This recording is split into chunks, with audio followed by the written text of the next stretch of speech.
first, have you heard?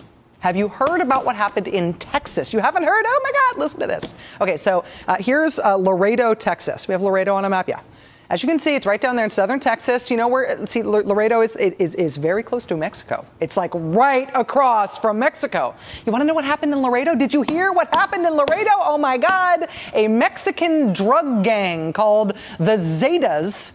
The Zetas rampaged over the border and took over 2 ranches in Laredo, Texas. American ranches now being run right now by a Mexican drug gang. So presumably, like, the cattle on the ranch are being herded by that Mexican drug gang. All of the rancher's stuff being used by that Mexican drug gang. Presumably all of the tractors now being driven by the Mexican drug gang. Mexican drug gangs have officially breached the border. The invasion from Mexico has begun. Did you hear about it? Did you hear about it? If you live in right-wingville in this country, then I'm sure you have heard all about it. None of it is true. None of those things actually happened, but you'd never know it in right-wingville, and it is a great story, right? It was originally fed to a tiny blog by an anti-immigration activist. Then it spread like wildfire across conservative corners of the internet. It was hailed as an act of war against the sovereign borders of the United States. It made its way to the blog of a conservative Fox News commentator named Michelle Malkin. It, of course, made it to the blog of the conservative activist who peddled the fake Shirley Sherrod is a racist scandal. It was everywhere. Drug cartel gunmen invade Texas, ranches seized. The only problem, of course, not true. Just ask around in Laredo.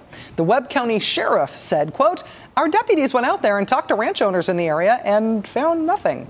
An investigator for the Laredo Police Department, where all this was supposedly going down, said, quote, "Basically everyone was shrugging their shoulders. There was no proof or evidence that was found."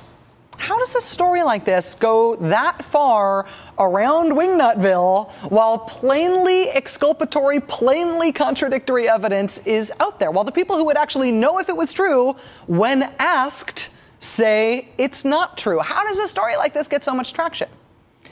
It's because it's a good story. Particularly if you're looking to gin up your political base on the issue of immigration. Particularly if what you need to rile up your base is a good scare white people story. There's a lot of these good but fake stories out there about scary non-white people doing scary things, all reported by conservative news outlets in a way designed to gin up maximum fear. But in immigration politics, the fake, scary immigrant stories are legion. You might have also heard the one about Phoenix, Arizona now being the #2 kidnapping capital of the world. That's become a mainstream conservative talking point that's been trotted out over and over again by Republicans. When PolitiFact Texas checked that claim out when it was made by the lieutenant governor of Texas back in June, they found it to be, and I quote, false. Nevertheless, Republican Senator John McCain repeated it a few weeks later on Meet the Press. Why is it that Phoenix, Arizona is the #2 kidnapping capital of the world? Does that mean our border is safe? Of course not. Same claim, same result.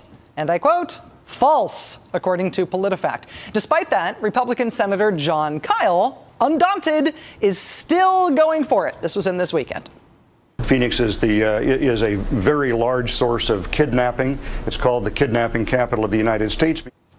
It's like it's just too good a talking point to stop using it, even though it's not true. John Kyle also distinguished himself by going into great detail about how awful illegal immigration has made crime in his home state of Arizona, a state you would think he would take care to know some factual things about. In some of these border towns that were thought to be susceptible to law breaking of illegal immigrants, the crime is actually down. Crime in Phoenix, for instance, is down significantly over the last couple of years. Well, that's a gross generalization. Property crimes are up. Certain violent crimes on certain parts of the citizenry are up. Property crimes are up. Violent crimes are up. Define up, Senator Kyle. Let's take property crimes first. There were about 231,000 property crimes in the state of Arizona last year, in 2009. That was down from the year before, which had about 262,000 property crimes, a number that was down from the year before that, which was down from the year before that. Property crimes are down in Arizona right now. Senator Kyle also mentioned violent crimes being up. Let's have a look at what he thinks about up in this context. In 2009, there were about 26,000 violent crime offenses in Arizona, a number down from the year before, which was also down from the year before that, which happened to be down from the year before that. So down, down, down, down, down, also known in anti-immigrant scare white people politics as up. The United States of America has an unsecured border between Arizona and Mexico, which has led to violence, the worst I have ever seen, and numbers that stagger those who are unfamiliar with the issue. Yes, they are staggering numbers for the exact opposite reason of what you mean.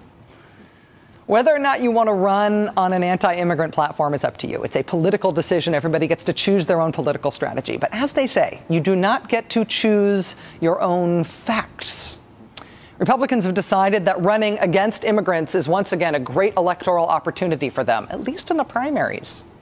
But they've apparently decided that they need some very extreme scare white people stories this time around in order to justify this year's crop of anti-immigrant proposals that they want to run on. Republican Senator Lindsey Graham of South Carolina, for example, at one point in his career, he was thought of as a relatively policy-driven guy, a relatively fact-based Republican. How far he's come. Just last week, Senator Graham floated the idea of rescinding the 14th Amendment to the Constitution. That's the one that says if you're born here, you're a U.S. citizen. Put into place after the Civil War, so slaves could not be denied citizenship. Lindsey Graham wants to do away with that, and the idea of rescinding that has now gained support from Republican Senator John Kyle, as well as the top Republican in the Senate, Mitch McConnell. I mean, if you think about it, you have to come up with pretty extreme stories about how awful immigration is in order to justify extreme stuff like repealing the 14th Amendment. I mean, sure, repealing the 14th Amendment is a radical idea, but it's exactly what we need if the Zetas are driving tractors in Laredo. Republicans bring up immigration cyclically, whenever they think it's going to be good for their electoral hopes. It actually never really turns out to be all that good for them, but they always think it's going to. It's at least a good Republican primary issue, not a very good general election issue. Illegal immigration always has to be refashioned into a crisis for every electoral cycle that Republicans want to use it. But the overall fact about illegal immigration, and this is going to shock you if you've been paying attention to some of the darker corners of the internet, the overall fact about illegal immigration is that it's not actually getting worse. What you're looking at is a graph of Border Patrol apprehensions over the last 30 years. Illegal immigration is by definition hard to measure. It's illegal and covert. But apprehensions are one of the best static measures that we've got of the scale of the problem over time. And as you can see here, the number of apprehensions made, say, back in 1978, all the way over there on the left side of the graph, roughly identical to the number of apprehensions in 2008. I mean, look at the last 10 years. Look at what's happened since the year 2000. Apprehensions essentially have cratered. Republicans have to make it seem like illegal immigration is getting worse every election cycle. There's more and more and more of them. But when you actually look at the best information we've got about illegal immigration, it's a relatively static measure that's been relatively the same for roughly my entire lifetime. The thing that it seems to most fluctuate with is whether or not there are jobs here for people to do. But don't tell that to the professional hysteria mongers who think the Zetas have taken over ranches in Texas. It is too good a story. It is too scary to white people to give up.